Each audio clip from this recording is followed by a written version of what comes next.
Good afternoon, everyone, and welcome to LGBTIQ plus Health Australia's Policy and Research webinar. We'll be getting underway this afternoon. Our webinar's title is Conversion Practices and Healing, Supporting LGBTQ plus People of Faith. My name is Michael Frommer. Actually just stepping in as Ian Down, who usually hosts this, is unfortunately unable to do so. I'm also in the Policy Research and Communications team here at LGBTIQ plus Health Australia, and I use he, him pronouns. LHA acknowledges the traditional owners of country throughout Australia, their diversities, histories, and knowledge, and their continuing connections to land and community. And we pay our respects to all First Nations people here today and to elders past and present.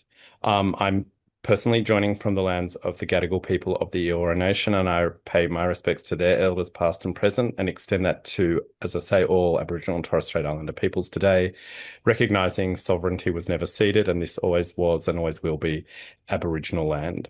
And as we gather for the webinar, I do invite you, if you want to share the lands you're on in the chat, please feel free to do so with the chat function. I'll leave it now over to you, Anthony. Thank you.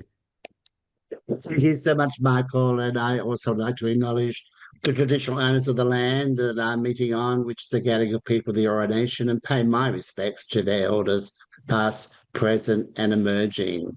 So it's wonderful to be with you all today from, I guess, I'm all over Australia. And it's been a bit challenging for me to actually prepare this webinar because, I do a full one-day seminar on this topic, LGBTQ people of faith and conversion therapy. So trying to figure out what do I introduce, and not just bring a sampler of the actual training, but to give you a lot of content that you can walk away with and it's valuable to you. So I have included quite a bit in this presentation. And if you email me, you've got my email address there, info@abbey.org.au. I will, of course, email you the PDF, which has all the hyperlinks in there, and there's a lot of stuff. So it won't just be a brush over. There's valuable content for you. But I'm sure many of you actually on this call can relate to this challenge that we have in this period where we have so much to do and time is of the essence. So, okay, so this is going to the source of information and the data that I'm going to be presenting comes from several sources. First of all, I was one of the first in the world to go through an actual religious conversion therapy program. At that time in 1972, there were only two in the world. One was in Sydney, in the southern suburbs, in the Shire, and the other was in upstate New York, run by Teen Challenge. That was all there was. So that was 4 years before Exodus, that some of you will know of, was actually founded. In 2000, I'd found resolution myself for my faith and sexuality. As many of you will know, I used to be a former Pentecostal preacher, high profile. We'll use the word famous, why not? Famous Pentecostal preacher. So there was a lot to deal with and a lot of trauma. And I came out in 92. At around 2000, I found my own personal resolution. And I founded a Yahoo group. Some of you won't have any idea what a Yahoo group is. The younger generation. It was an online forum. And I had 400 people in that forum. And that's where I began, first of all, sharing my story because I never told a soul before, and also connecting with other survivors. In those days, were survivors just of a tradition of formal programs like Exodus, Living Waters, and others. So then I released my autobiography in 2004. That's now after 3 editions. And honestly, there's no way I could ever count the number of responses that I've got from survivors because of that book. But let's just say my inbox was flooded from day one. and so people having faced sexuality conflict, and also, of course, survivors of these programs, because I had never read anything before about, people that had had similar experiences to them. So yeah, that's incalculable. Yeah, you know what I mean, incalculable. And then in 2005, I founded Freedom to Be, which was a national network of LGBT people from Christian backgrounds. And we had an online forum, 350 individual stories in that. Unfortunately, we all burned out because we had no funding. And that's just a static site, but the stories are really heart-wrenching on that. And then, so when you put all that together there, as Michael has already mentioned, there's been approximately 4,000 people of formal programs. That's not just people having faced sexuality conflict. That's going through some formal program like Exodus, Living Waters, or some other ministry. And there were hundreds of them. In fact, what I've discovered was that there were per capita, there were more of these programs in Australia than there were in America, which most people don't know about. So let's move on. So we need to realize that we're talking about two distinct groups. Hopefully my slide changed. Did my slide change, Michael? Yes. Yay. So this is what they call a Venn diagram, no relation. But this Venn diagram, um, we are actually going to talk about two different types of people. So you have LGBTQ people from faith backgrounds and LGBTQ people of faith. So the people of faith, of course, there's no conflict with their faith. They thrive within those faith communities. May have readjusted their beliefs, but it's still very, very significant part of their identity and of their life. Whereas LGBT people from faith backgrounds, you get a whole range of people in there that should have rejected their belief system, have turned on their belief system, have redefined their belief system, a whole range of options in there. But there's the intersection of those two things, and the damage that we're talking about today and the harm is done in that within that circle on the right, LGBTQ people from faith backgrounds. So they've experienced lots of challenges. The first that I'd like to mention is that there are incredibly serious consequences in their minds about the acceptance or rejection of their sexuality or gender identity. What are those consequences? They are eternal. Heaven or hell. That's what they believe.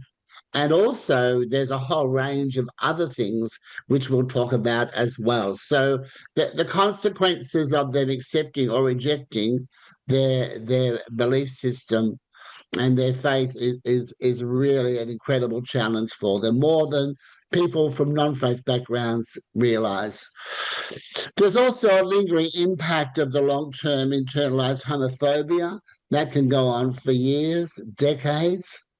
And also, there's been many of them which have attempted for a long time, sometimes in secret, sometimes they've gone to their minister, to their pastor, to their youth leader, and they've prayed, and they've had lots of secret, private prayer. I remember for me, it was a daily thing I was praying, because you can't divorce yourself from your thoughts and feelings if you're queer. They're there all the time. As heterosexual people experience heterosexual feelings and thoughts all the time. So there's a constant battle going on. And, that causes great emotional harm. And we'll come into more about that later on. Also, if they accept their sexuality or gender identity, it means that they're going to lose their community. And that, for many of them, is like family. Now, I come from a Pentecostal background. So within our Pentecostal world, your commitment to church is very strong, and your commitment to your faith. It would often be two services on a Sunday and a midweek meeting, like a home meeting where you gather in smaller groups, Bible studies, prayer meetings, And then there's personal interest groups such as, young adults or teens or whatever. And you may be in a Christian family. So, there has been, there are big consequences if you choose to accept your sexual orientation or gender identity. Also, another challenge is that for many people of faith, they have lived with a sense of purpose, a sense of mission or calling, whatever word you want to use. God wants to use me. I've been saved, by God and by Jesus, and now I have to serve Him. And so, if I accept my sexuality or gender identity, then I'm actually going to, what am I going to do with my life? Many of them find great difficulty fitting into the LGBT community for a whole range of reasons. One, of course, is about values that they've had all their life and they find them in conflict. Um, uh, Sexual things as well, their sense of morality can be very different. I know that a lot of LGBTQ people from faith backgrounds, once they have overcome the barriers that they've been experiencing, the internal torment, they just expect, oh well, now I'm going to meet somebody now and have the wife pick a fence, and it's going to be like a heterosexual thing. You're married for life or in a relationship for life, but of course that doesn't always happen. Also, there is lots of grief and trauma after leaving the religion because you have left behind many things which have been really, really important to you. In fact, they have been your whole life, and losing them. If any of you have read my autobiography, A Life of Unlearning, you know that it started off for me with a public confession in front of 600 to 800 people confessing I committed adultery and resigning from the ministry. Well, the grief from that and the trauma meant that, for 6 weeks, 4 to 6 weeks, I just cried every day. It was horrendous.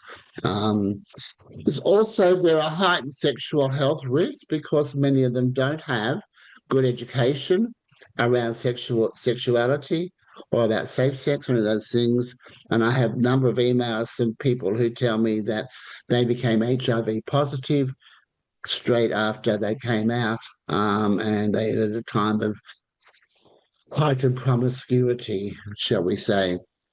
Also, we need to recognise these days, of course, that there are extra challenges for migrant and ethnic communities because faith, family, and culture are all intertwined. You can't really separate those things. There are celebrations, there are festivals, there are special days. The family has plays a huge role. Whereas for me, as born and bred Aussie, brought up in Australia and Sydney all my life, things were very, very different back then. We as soon as we were teenagers, we rebelled against the family and moved on. But, for many of these cultures, family is paramount. So there are huge challenges for them there. So that's some of the challenges in background. I'm going to run you through now a bit of a history of conversion therapy, some of the terms and some of the practices. I hope you like all my slides. I spent a lot of time on these. So, first of all, we need to work on some sort of definition. And there are numerous definitions. But to summarize those definitions, it's based on a false belief that a non-heterosexual, transgender, or queer identity is abnormal and the result of damaged development. In other words, nobody is born gay or born trans. The goal of these practices to change, eliminate, or suppress a gay, lesbian, or bisexual person's orientation, identity, or keep transgender individuals from transitioning from their birth gender. And then the final thing, of course, is the practices.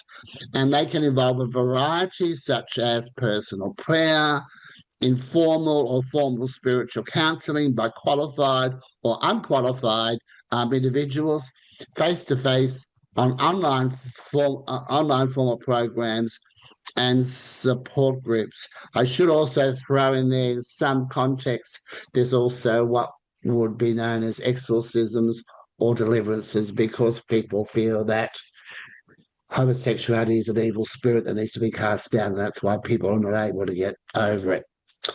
So essentially, it's always about conformity to a single belief, which is that sex is only within the context of a heterosexual couple married for life. And it's always about a binary belief about gender. So, with that definition, let's look at the terminology, the causes, the practitioners, the treatments, and the goals. And once again, a lot of information here, but that you'll be able to go over this in the PDF. So we need to just talk very quickly about this particular period, the 50s and 60s. And it is called aversion therapy. It was never called conversion therapy ever. That terminology never came into it. And sadly, a lot of media articles will talk about this as if it's going on today. But these practices within Australia, within Western countries, of things like lobotomies, electric shock, psychoanalysis, psychiatry, those things don't go on anymore. And also, we should mention that because that's been put in the media, there are religious Christian groups which say, well, we don't do conversion therapy, and then they'll quote these things from the 50s and 60s. Well, of course they don't. Okay, so let's move on. Oh, sorry, I need to go back, don't I? So the great thing what happened at last was that the APA finally said homosexuality is not a pathology and took it out of their list or their diagnostic manual. Just a little aside there. The very first protest of LGBT people against the American Psychiatric Association was during a presentation by an Australian psychiatrist who was promoting aversion therapy. And that actually happened when he was presenting. His name was Neil McConaughey, who actually was gay. Okay, so moving on. So the 70s and 80s, what we have now as a term is homosexual abomination. And of course, this was the beginning of what we call the ex-gay ministries, and that's what they called themselves, and that's what we called them. It was all very neat and tidy in those days. And the things that they did were, of course, some people believe once they got converted to Christianity, they were free of homosexuality. Others went through exorcism, prayer, fasting. I did 2 40-day fasts. All I got was skinny. Programs and support groups. And then we move on to the 90s and 2000s. And so there were some changes here. And always it refers to the cause being poor parenting, sexual abuse, trauma, or improper development. And this was performed by ex-gay ministry leaders, pastors, church leaders, Christian therapists, and spiritual healers. So it moved out of just the groups. And so that was in the 90s to the 2000s. And then we're now moving on to the 2010s, 2020s, and the terms that were very used very regularly were being sexually and relationally broken. The term is changed to unwanted same-sex attraction or gender incongruence. So this has changed quite substantially, but still the goal is that they will now not necessarily change, although that's still there, but that they will be celibate, that they can't act on it. They can't fall in love, they can't have a relationship, or they'll have what's called a mixed orientation marriage, where somebody. So that's what I had, and many of us did that, thinking that would be the final answer. So of course I've got some green arrows at the top there, which is really about the overlap. It's not all neat and tidy, but that's generally been the evolution that's happened over the period of time. And what we come to now, as you look at the legislation that we've had in various states, is that now it isn't just within a religious context. This can be in a cultural context or or with a family, that religion is not involved. So going back to the definition, if it fits the definition in your state, then it's a conversion, LGBTQ conversion practice. So moving on, just highlighting once again that you see that really the cause has always been the same. So the impacts of faith sexuality conflict and LGBTQ conversion practices. Here we go. So of all these people that I mentioned at the beginning, I began to keep an Excel spreadsheet of all their stories. And what I did was I created various columns to highlight, because I started to see patterns and blueprints developing from all the emails I got. And so these are essentially the experiences that people have had with faith sexuality conflict. And if they went into a formal program, it intensified because they were really, really focused on changing. So, of course, mental health issues such as depression, anxiety, and stress, the cognitive dissonance, oh my God, it is so intense. Because you live with it constantly, as I mentioned already. Um, Now, PTSD is very, very common. I used to think that PTSD was something that veterans experienced during the war. But of course, we know that's not the case. And you would find that many people which have been through some sort of conversion therapy have some level of PTSD, and many of us have what's termed complex PTSD because there's been multiple traumatic events. Self-destructive behaviors because of the self-hatred and the self-loathing, that people might get into substance abuse or have unsafe sex, as I've already mentioned. As you'll see, some of these things are lining up with the challenges that they're facing. Obsessive behaviors or addictions, often in emails, people would talk about how they couldn't stop going to beats, or they felt that they were addicted to pornography or masturbation or something else that they considered to be an addiction. Now, there's a fragmentation of self for many of them. So the gay self becomes the dark self, the secret self, not the public self, the secret self. And that secret self will do things, that gay self, that dark self will do things that the public self will not do. And of course, they're living with poor self esteem. Some people will push against that and overachieve, but a lot will also experience, trouble meeting goals and achievements within their lives, not reaching their full potential. A sense of purposelessness, as I've already mentioned, that sense of mission, that was the big thing for me. I spent years of my life doing what I felt God wanted me to do on the planet. This is very important. And of course, when I came out, what now? I guess I just, go to work, earn enough money to party on the weekend, and then recover, and then earn some more money, and then I die and I go to hell. Honestly, that's what I thought. Um, Loneliness, lack of belongingness.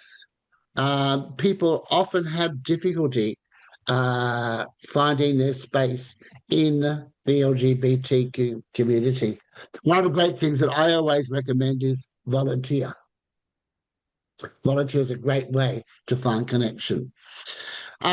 What relational and sexual difficulties? So they often have trouble maintaining relationships, or even within their sexual relationship with their partner or with multiple partners, whatever they've chosen. And there's an ongoing subconscious belief for some that they will go to hell. I came across this, I thought, oh my God, how can you live with that?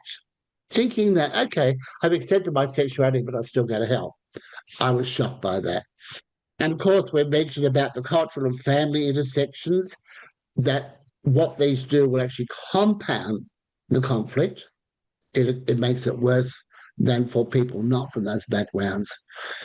What I've discovered much later, of course, is that these effects and impacts are long term and for some lifelong. I have emails of people who can no longer work on, some sort of medical benefit because of the impact it's had on them.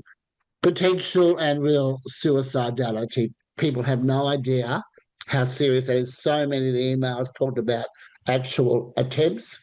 I got one email from a guy in the US from Tennessee, Matt, who told me that all his time in Exodus and the ex-gay programs, he made 40 friends. 40 friends. Only six are still alive.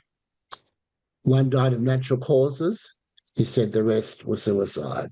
People have no idea about the harm that is caused in these circles. Now, I do have an actual document on our site, which you see the other one, Killing Us, Driving Us Crazy for Survivor Stories. And when you get the PDF, that is a hyperlink for you to go further into that.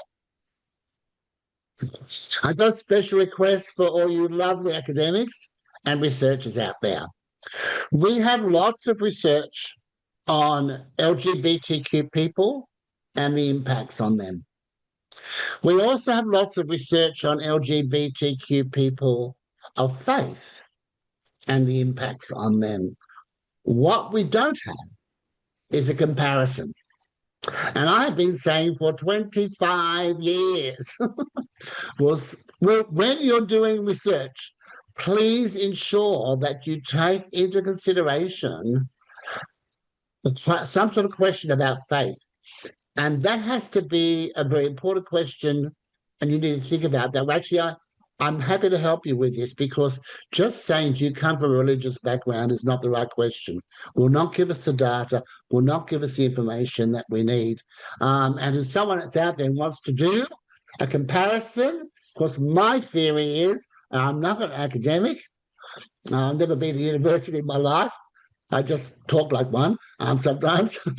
That one thing that I have always believed is that LGBTQ people of faith and from faith backgrounds are one of the highest risk groups in our community, and there's no funding, no funding. That's why we closed down for him to be. That's why Ambassadors of Bridge Builders and International only survives on donations from people. So that's my special request. Thank you for taking that up. And if you want to talk more about it, you've got my email address. So let's give you some resources now. How are we going for time? Okay. Yeah, go right ahead. We maybe in 2 minutes we can come to a few questions and answers. Okay, sure. Guess we're going to finish at quarter two, haven't we? Yeah. So on our website, we've got a whole page which is actually dedicated to conversion therapy. There's lots of stuff on that. There's also resources available to you there. That's on our website. And in your PDF, you'll have these particular things there to click on and get more information. I'd like to highlight, particularly down the bottom, we have an Australian Conversion Therapy Survivors private Facebook group, and that will be very important for them to connect with other people. And yeah, there's lots of information there. Oh, another thing which is important is the conversion therapy terminology, the evolution course. All this over those periods of that graph that I showed you, the terminology has changed, and each time it's changed, it's represented a shift in beliefs and understanding. So moving on, because we're running out of time, there is a seminar. All the details will be there on your PDF. It's a full day seminar, and I can guarantee, as a former Pentecostal preacher, it won't be boring. And I've got there a couple of testimonials of people that have done the seminar. And then, and that is the end of the show.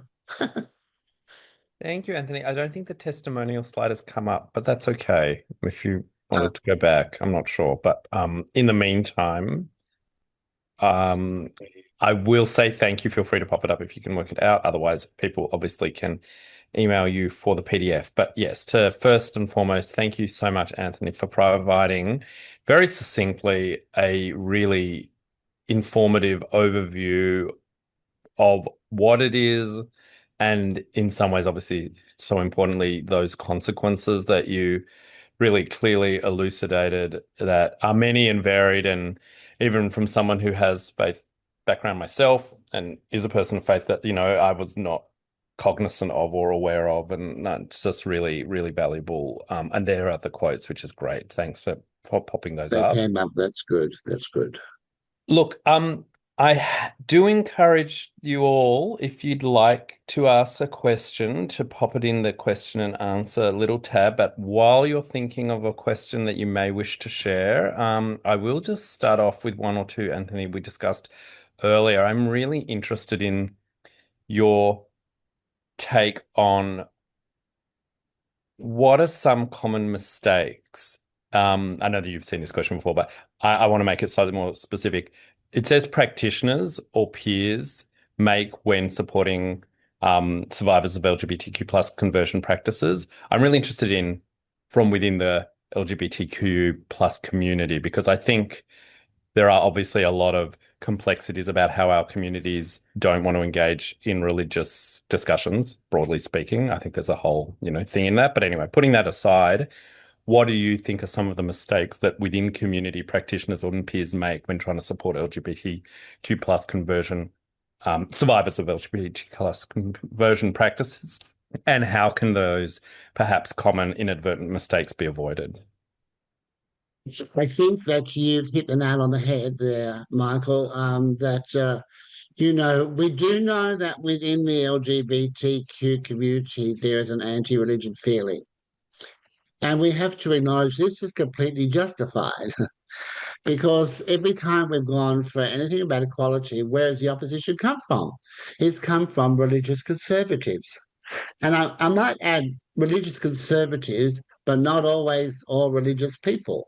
With marriage equality, what we've done, and also with banning conversion therapy here in New South Wales and in Victoria and other states, that heterosexuals from faith, of faith, and faith leaders have come out in support of us having equality.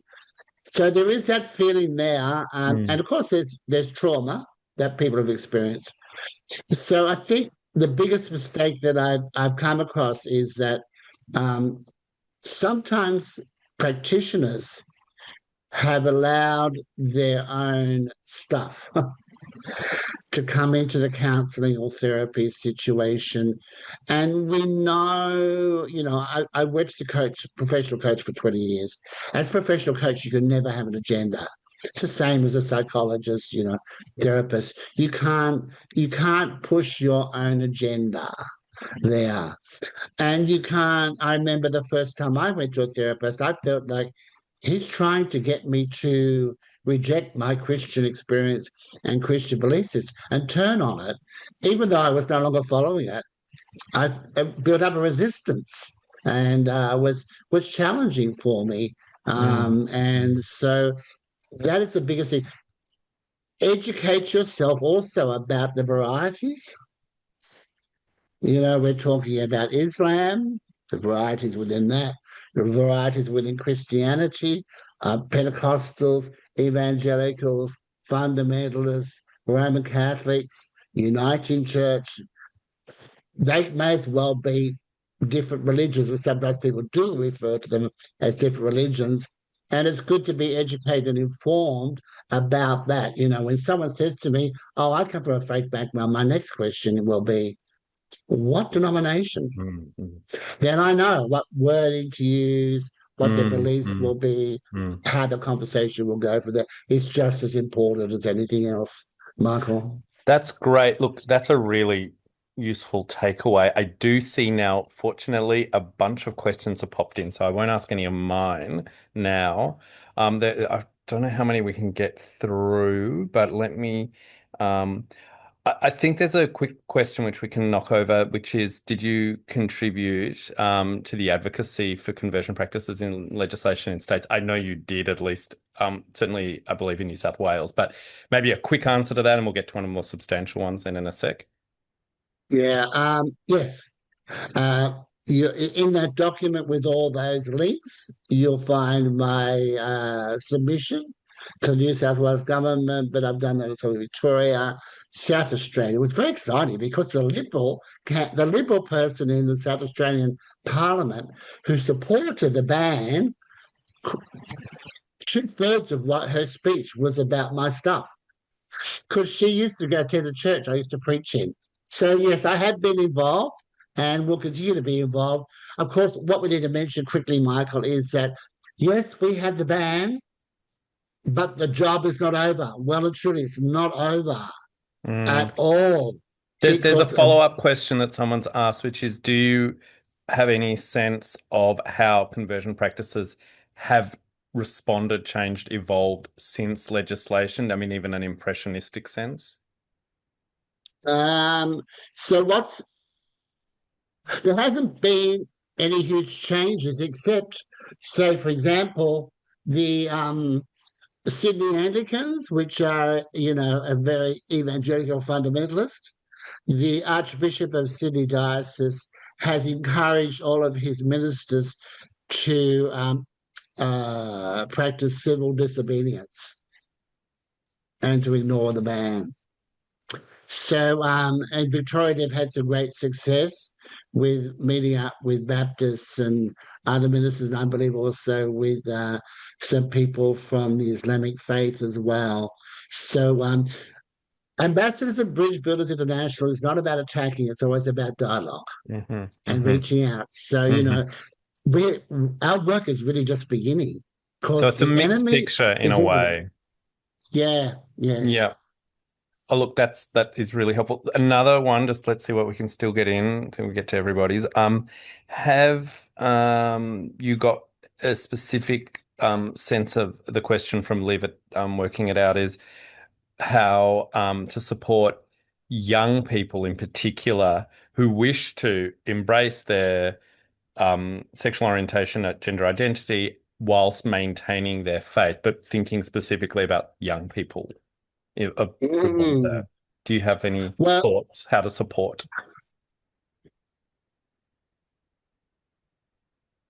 it's challenging, but creating groups Mm, where they're meeting other young mm, people who are mm-hmm, going through that mm-hmm, is very, very important. And mm. particularly if there can be more than one person of faith within that. Um, if So we they're had not the the only money, one. Mm, yeah, if I we the money, I would be spending heaps of money on social media advertising, getting into these young 13, 14, 15-year-old kids in Pentecostal evangelical churches who've never heard a positive thing about mm, LGBT people or the mm. community. Yeah, I mean, let's hope this generates more understanding, knowledge, and potentially donations. Um, Yeah. can I ask as Michael? a final question, because, well, maybe final depends how long, but I think it's a really overarching question. The first person who's anonymous who's asked, what creates recovery for survivors? I mean, I know you've talked about a number of things, but obviously maybe bringing it a little bit together. Obviously, recovery is incredibly important, about which you know a lot. What would you say as a summary paragraph about what creates recovery for survivors? Long-term commitment. um, because there's a lot to work through. If you have these beliefs that Jesus Christ is the Son of God, his death on the cross, was for the salvation of all humankind, or if you accept him, is there a heaven and hell? Is the Bible the infallible word? There's all these things to sort through the belief system to possibly deconstruct or to embrace, to figure out. But there's a period that I call the XX gay closet. So it's a period of time when people leave and but they're in the closet about their experience. So it's not a conversation you have in the bar, not a conversation you have with your new gay friends. You don't talk about it because there's Mm, shame attached to it. mm, So, mm, it's going to take a period of time, connection with other survivors. That's why we set up the Facebook group as well, which is mhm. private. So, to share stories of what you're going through, with people who know and understand. That's great. Look, we are at time. I hope I've got to most of the questions. I'm sorry if I haven't, but Anthony, But if you they want to can pop always your email me, can't I was they, going to say, Mike? do you want to swap back to your slide where just as I'm tying I, up, I can see your website is there, but just if you want to bring up the one, we can pop it in the chat as well as for everyone, and you'll I, all be able to. There we go. We're going back. Thanks, Anthony. So, um, there in we are. tying up the discussion today, I just want to thank everyone who's joined, and of course, especially Thank you, you. Anthony, for sharing such important and really urgent knowledge about the really important and challenging experiences many people of faith or from faith backgrounds have who are LGB and or T. And I think just a few reflections that conversion practices, whether they're framed as change efforts or as enforced celibacy, can produce long-term psychological harm, including depression, anxiety, PTSD or complex PTSD, and suicidality, as you mentioned, Anthony.